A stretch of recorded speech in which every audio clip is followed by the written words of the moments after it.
My brothers, my brothers, my brothers, my sisters, my sisters, my sisters. This is the Godfather, Mike Sad, joined here in the studio by Cyber Aki and the Peacemaker. We welcome you once again to Black Men Declare. It's our extreme goal and objectives to bring a perspective from the black male in America that impacts not only America, but black men all over the world. For we all, at some point or another, we have been infected and influenced by this bipolar reality that describes America and also the parents from which America was birthed. Now, we discussed last week how we all have been tainted, we all have been poisoned with this process, with this concept, with this philosophy that we are calling bipolarism. Now we know those are extreme opposites. We know we have people that we may even know, maybe family, friends, co-workers, whatever. Their bipolar is so significant from a clinical perspective, they may even be under some form of medication. But as Cyber Key pointed out so beautifully last week, as well as the Peacemaker, it is something way deeper than what we may even begin to understand. So tonight, we're going to deal with the founding fathers. What was the mindset? What was the reality of the founding fathers of this nation? And we're not going to waste time in going and naming all of them. You could just go up and just plug in founding fathers and in the search engine, and you will see who those men are. As a matter of fact, we probably would do ourselves a disservice by attempting to name them and bring attention to who they are. Suffice it to say, they are part of why we're in the situation that we're in today. I want to ask our brothers to join me tonight, Cyber Aki and the Peacemaker, as we enter into this discussion. Because if we break it down, it's like this. When the founding fathers came here and was part of this, they were an elitist group.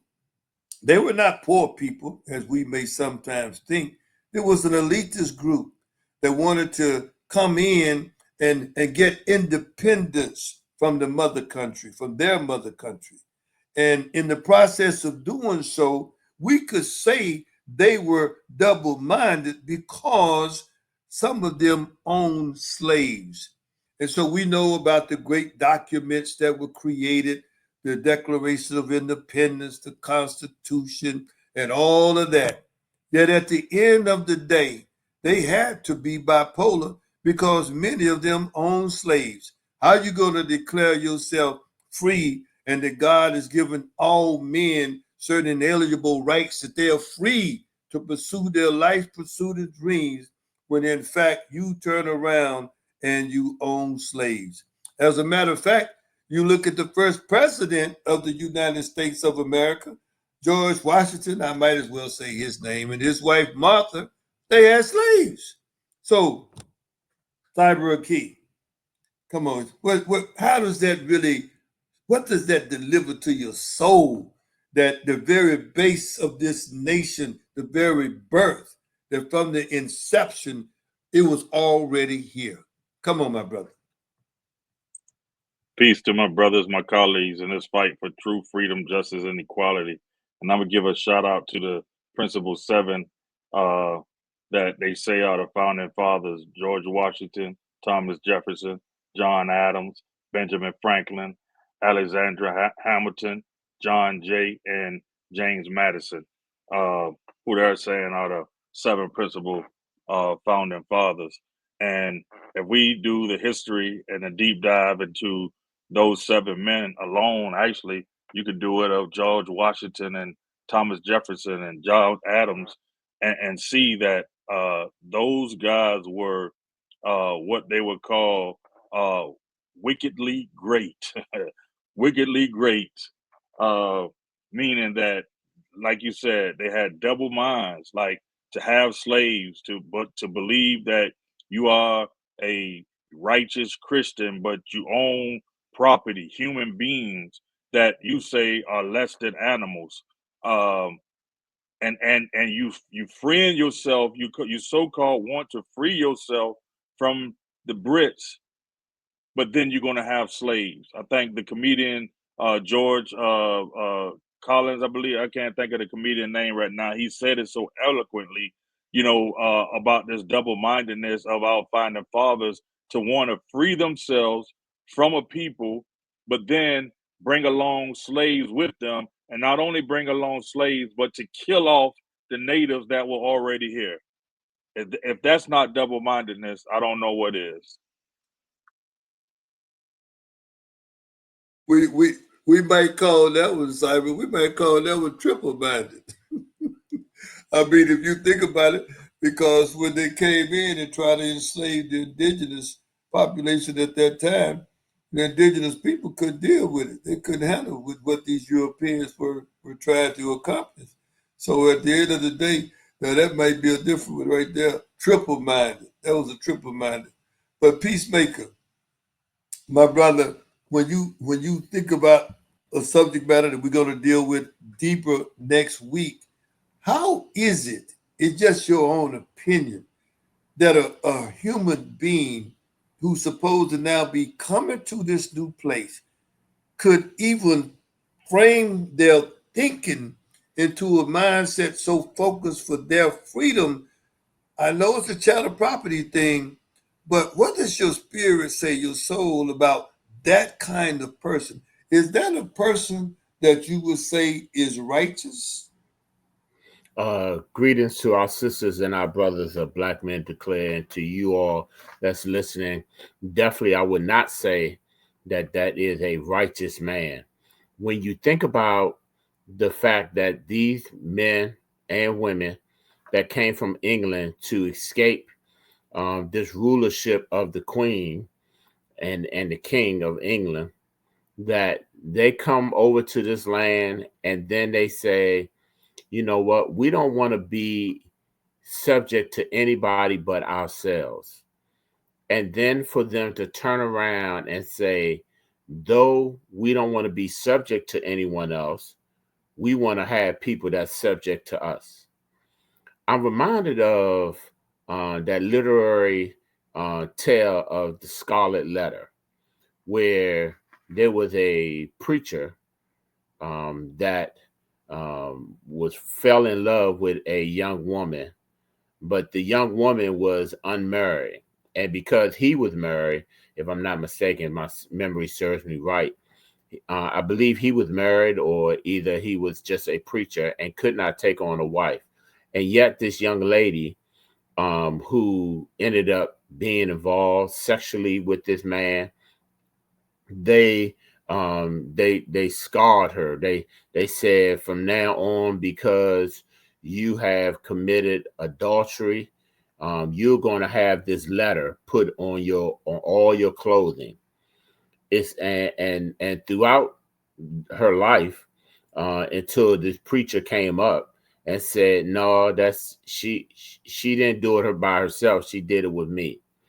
I see it as, this man at first was double minded. He let the pressures of the world taint him and said, I would rather listen to them than listen to my heart and what's in my mind and in my spirit.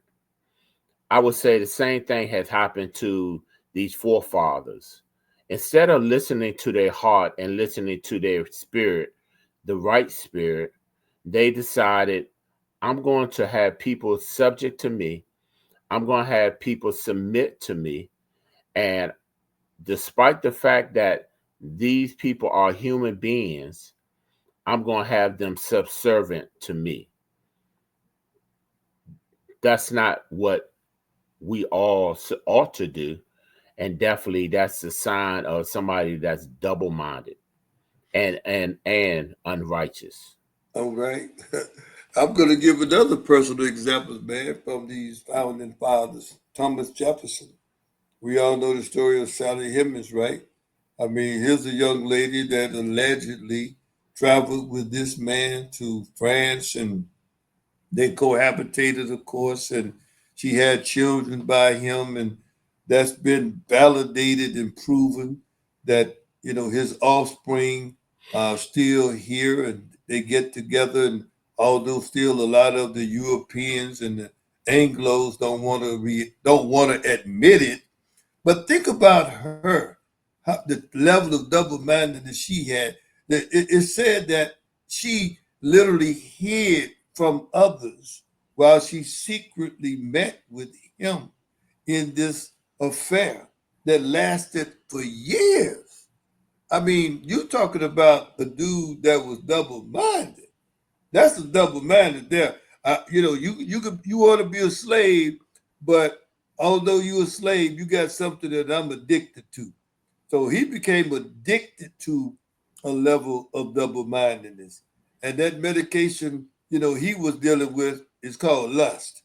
And so again, it's one of those things. Cyber, man, when you think about a dude like Thomas Jefferson and what he did and the atrocity that to a young lady, remember also, my brothers, many years ago, man, when a woman reached the age of menstruation and she began to flow, man, she was considered a woman. And Sally, from what I read and understand, she was a teenager when Thomas Jefferson and all his righteousness, did to her, laid with her, and then acted like he didn't know who she was. Cyber, come on, talk to me, my brother, about such situations. We know those took places in many other places. So when you got a founding father setting an example of laying with someone like that, what else is it for other Anglo Europeans to do other than follow the suit of one of their founding fathers? Well, records say that she was somewhere around 15, I mean 14, 13, 14 years old, and he was around between 40 and 46 years old. But he's the father, he's the founding father that we all look up to as an American citizen. What kind what kind of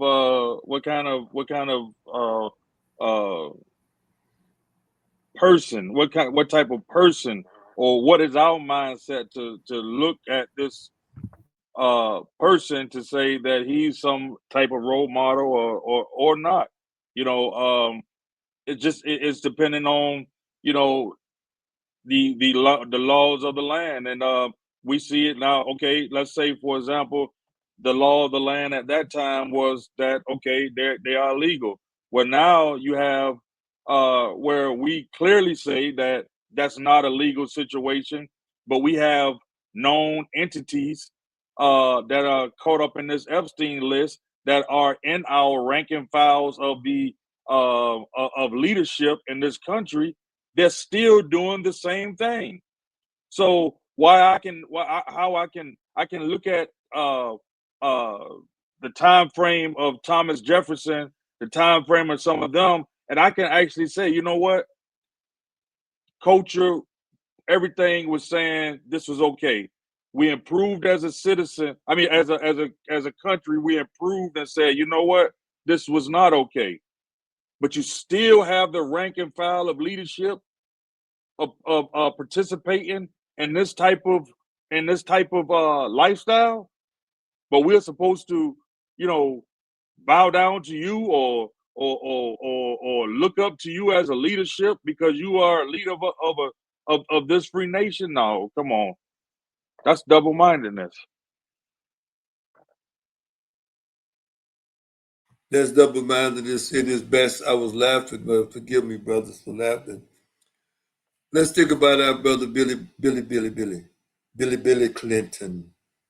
He was in the White House. Think about John F. K., one of the heroes as a president, yet he had a fling allegedly with Marilyn Monroe. Now, I know those are not black women, but I'm mentioning it simply because that whoredom spirit is manifested, period, in the Anglo male and the historical environment. Now, think about everything the nation went through and politicians went through in an effort to do something to build. And he said, I did not have sex with that woman. And went on to say, all depends on what your definition of sex is. Definition of what your sex is. But at the end of the day, it's that same spirit that then drove those founding fathers to do what they did with our ancestors, our great great great grandmothers and great great grandmothers, grandmothers, to the point to where it affected us and infected our thinking so much that at some point, according to Tara Hunter, some of you may have heard the book Bound in Wedlock, it led our women, our ancestors, into developing a manipulative spirit, a spirit that would even at points in time make them more attractive, or they would attempt to attract themselves, be attracted to some of the men, Anglo men, that will be on those plantations because it may be some they didn't want to deal with. So, brothers, especially you, Cyber, how has that caused even our women today to develop this manipulative spirit when you know you're going to be taken advantage of and you learn how to make yourself appealing to someone because you know it's going to happen and you don't have a choice? Who did you call on, me or Peacemaker? Peacemaker. I'm sorry to you. How did Oh, you, Cyber? How does how do you reconcile that reality of what happened to our women? brother, I'm laughing, man, because as a pretty handsome young man growing up, you know, all the women want to take advantage of somebody that look as good as I did or growing up. But you know, it's a real tricky situation in our community. Um, and I know we're talking about America, but I always come back to Black America because whatever happens in America, you best believe it's probably 20 times worse in Black America.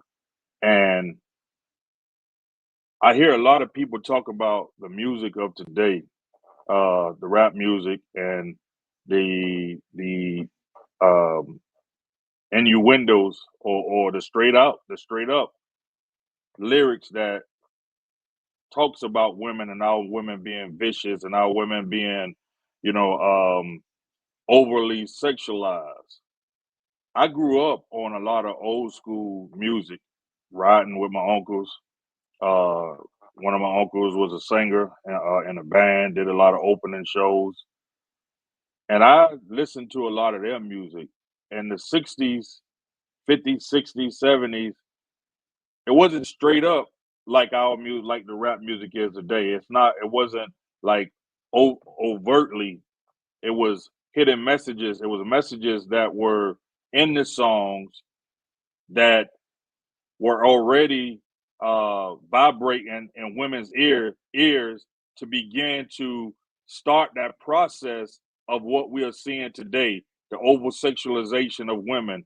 So if you come up in the '60s and you notice black exploitation and you watch the Foxy Brown or you watch some of the movies that came out, you begin to see the ladies in the short dresses, the pimps, calling the women, the B word at that time.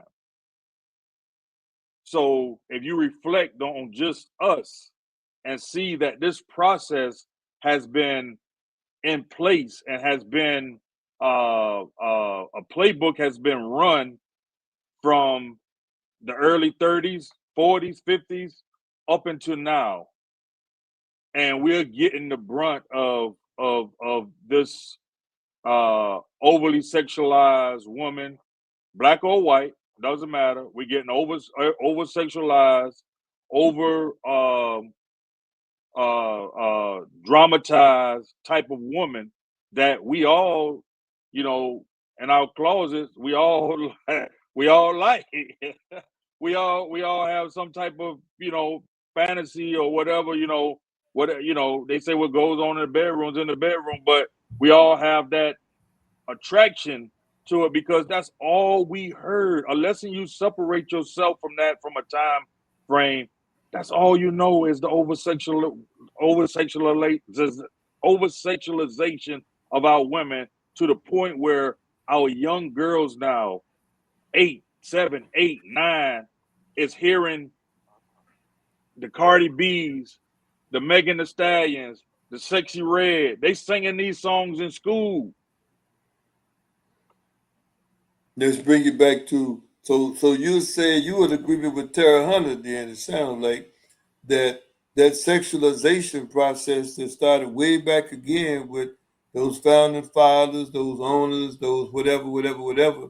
And then once they learned they learned that manipulative spirit to the point where now they're fully sexually exploited. And the sad part on the double-minded piece is that they embrace it. They embrace it.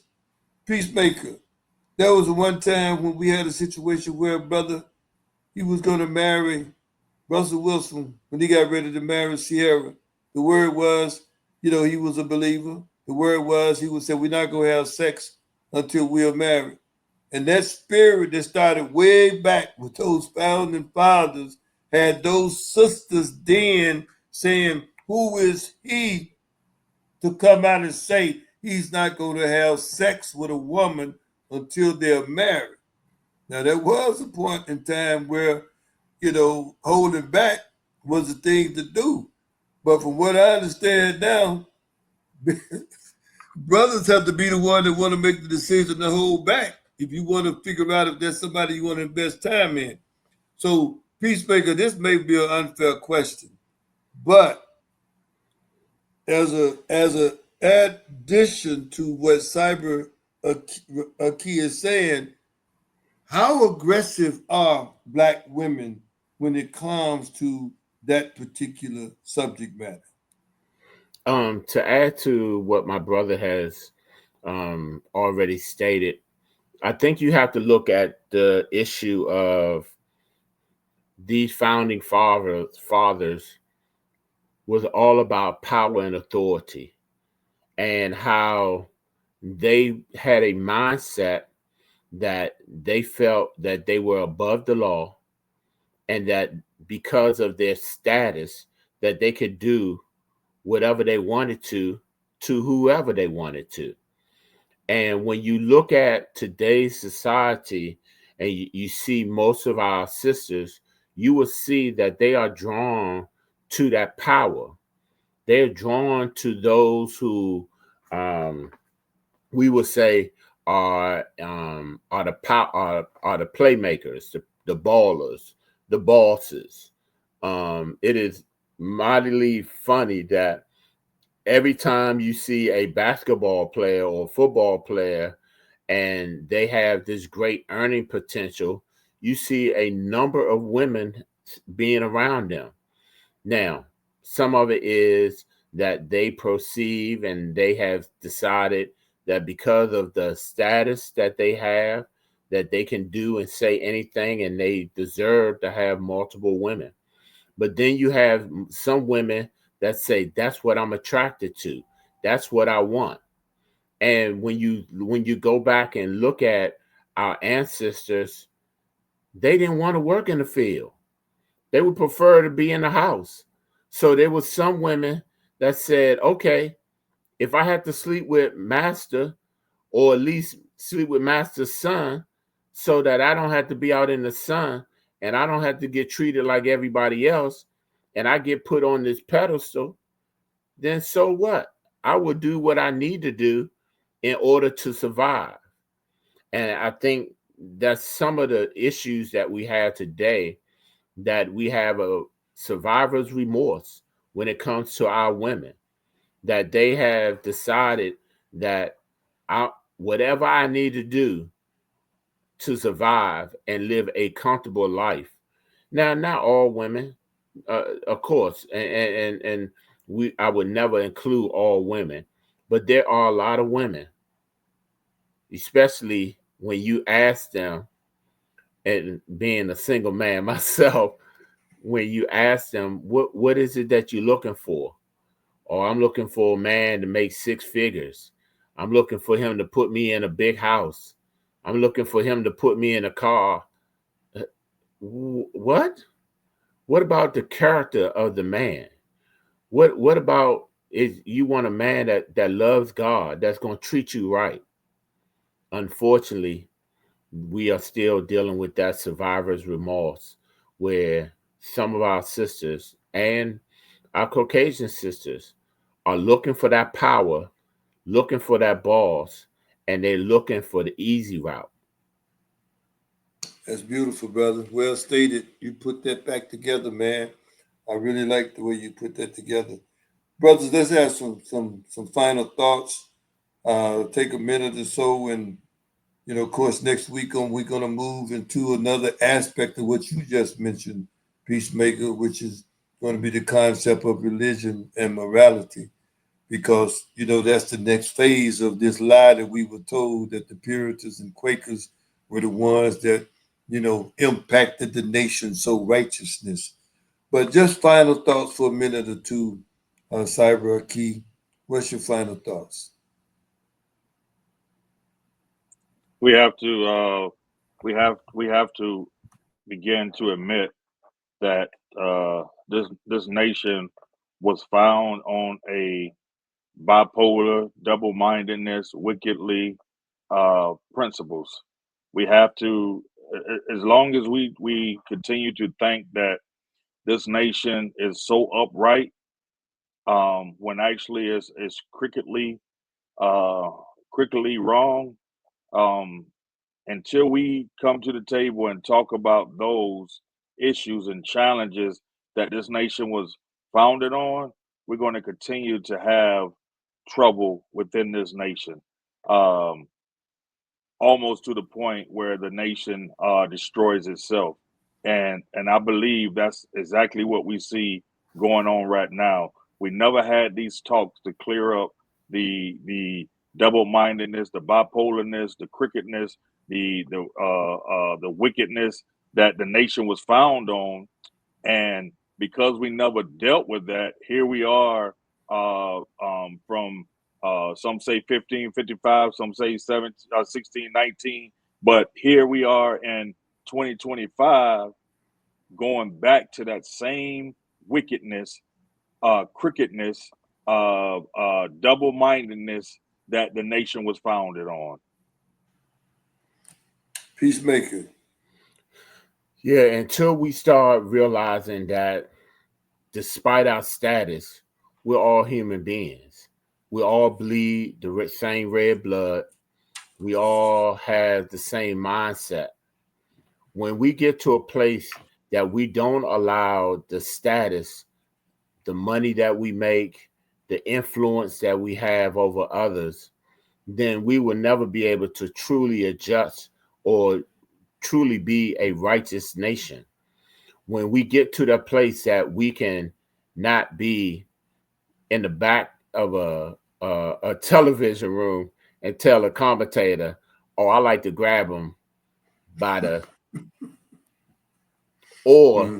Mm-hmm. when we have somebody else that's having these big old parties and they doing whatever they want to. Now, one is a brother, and one is an Anglo-Saxon. Saxon, but both of them have the same mindset. Because of the amount of money that I make, because of my status, I can do and say whatever I want to do. And until we start dealing with brothers and people and start dealing with that reality, we're never going to be righteous. We're never going to be right. We're never going to be able to do what our forefathers really set out to be, and that's equal. Powerful, brothers. It's been my pleasure to just have a conversation with you, brothers, on this subject of the founding fathers. And we know that we did not exhaust all aspects, but we want you, our listening audience, to go and do your own research and find out about our founding fathers. And oftentimes it may be different than what programmed to believe. This is the Godfather Mike Side saying, go ahead, and if you checking us out on YouTube, hit that follow button, hit that subscription button, share this with other people. Regardless of what platform you may be picking us up, just know to go out, have conversation, do it in peace and love. Godfather Mike Side.